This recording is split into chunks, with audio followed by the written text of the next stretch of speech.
Hello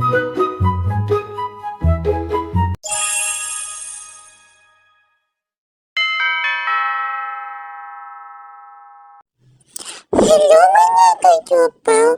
Naligo nga pala ako today kasi mainit ang panahon. Kaya naligo ako. Kasi kahapon hindi ako napaliguan ni Daddy kasi busy kami kahapon. Kaya ngayon lang ako naligo.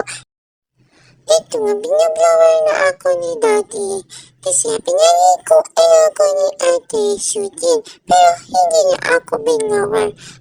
Nakita ako ni Daddy basa pa. Kaya ito, binablower na ako ngayon. Kaya pa mga katupaw, naligo na ba kayo, ha? Para di tayo mabantat, maligo tayo, ha? Hi, ang sarap talaga. Thank you all for watching this here.